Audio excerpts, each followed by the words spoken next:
Halo teman-teman semua, aku dari kelompok 2 Geoscience ingin memberikan sedikit gambaran isi mengenai makalah kami yang berjudul Iklim dan Distribusi Vegetasi Alami.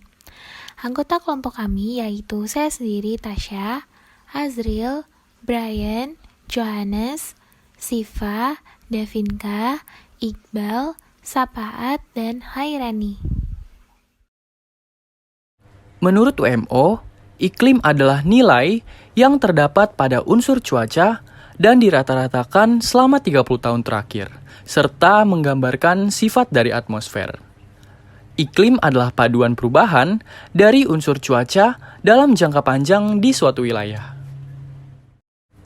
Cuaca maupun iklim dapat dinyatakan dengan susunan unsur fisika yang terdiri dari radiasi surya dengan satuan watt per meter persegi, lama penyinaran dengan satuan jam, suhu udara dalam derajat Celcius, kelembapan udara dalam persentase, tekanan udara dalam milibar, kecepatan angin dan arah angin, penutupan awan, presipitasi, hujan, dan evaporasi atau evapotranspirasi. Vegetasi merupakan keseluruhan spesies tumbuhan yang terdapat pada suatu wilayah tertentu dengan memperlihatkan pola distribusi berdasarkan ruang dan waktu. Vegetasi alami dilihat sebagai kenampakan dari keadaan iklim yang sesungguhnya, sehingga batas iklim ditentukan berdasarkan batas hidup vegetasi. Vegetasi terdiri dari herba kecil abadi, semak rendah, lumut, lumut kerak, dan berbagai lumut.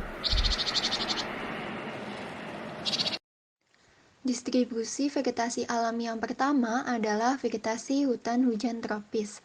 Vegetasi hutan hujan tropis biasanya berada pada wilayah tropis yang berada pada daerah ekuator atau subekuator yang hanya memiliki 2 musim, yaitu musim hujan dan musim kemarau. Suhu rata-rata pada wilayah tersebut berada pada kisaran 25 sampai 29 derajat Celcius. Vegetasi padang pasir biasanya berada di daerah yang panas dan kering dengan jumlah presipitasi yang kecil, yaitu kurang dari 30 cm per tahun. Biasanya terdapat di sekitar lintang 30 derajat. Vegetasi sabana biasanya juga terdapat pada daerah ekuator dan subekuator yang presipitasinya berkisar pada 30 sampai 50 cm dengan suhu mencapai 24 sampai 29 derajat Celcius. Akan tetapi, variasinya jauh lebih banyak jika dibandingkan dengan hutan hujan tropis. Lalu ada vegetasi kaparal yang biasanya ditemukan pada lintang 30 derajat sampai 60 derajat yang berada pada garis balik atau lingkar kutub. Daerah ini ada di sekitar Amerika Utara yang presipitasinya sekitar 30 sampai 50 cm dengan rentang suhu 10 sampai 12 derajat Celcius.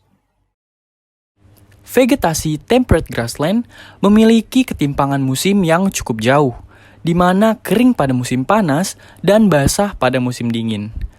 Rentang suhu juga tergolong sangat jauh, yakni minus 10 derajat Celcius pada musim dingin dan 30 derajat Celcius pada musim panas. Nah, kemudian aku mau menjelaskan nih mengenai hutan konifer. Hutan konifer atau vegetasi taiga merupakan vegetasi yang paling luas di muka bumi. Hutan ini didominasi oleh pohon yang berdaun runcing seperti jarum. Presipitasinya sekitar 30 sampai 70 cm. Bahkan jumlahnya bisa melebihi 300 cm per tahun. Suhunya berada pada minus 50 derajat Celcius apabila mengalami musim dingin, dan 20 derajat Celcius apabila mengalami musim panas. Vegetasi hutan musim, yaitu hutan yang mengalami perubahan pada saat musim tertentu. Musim di wilayah ini terdapat 4 jenis musim, yaitu musim panas, musim gugur, musim salju, dan musim semi. Presipitasinya sekitar 70 sampai 200 cm per tahunnya, dengan rentang suhu 0 derajat Celcius pada musim dingin dan 35 derajat Celcius pada musim panas. Selanjutnya ada vegetasi tundra. Vegetasi tundra yaitu vegetasi yang wilayahnya berada pada daerah kutub-kutub bumi. Tempat ini akan didominasi oleh salju. Presipitasinya berkisar pada rentang 20 hingga 60 cm per tahun dengan temperatur suhu minus 30 derajat Celcius pada musim dingin dan 10 derajat Celcius pada musim panas. Kemudian ada dampak yang disebabkan oleh batas iklim ini. Dampak adanya batas iklim yang ada di bumi menyebabkan kita mampu menganalisa macam-macam vegetasi menjadi sebuah kategori dalam bioma terestrial. Adanya perbedaan keadaan lingkungan dan vegetasi yang terbentuk di permukaan bumi membuat persebaran hewan dan tumbuhan tidak sama berdasarkan vegetasi alami yang berbeda.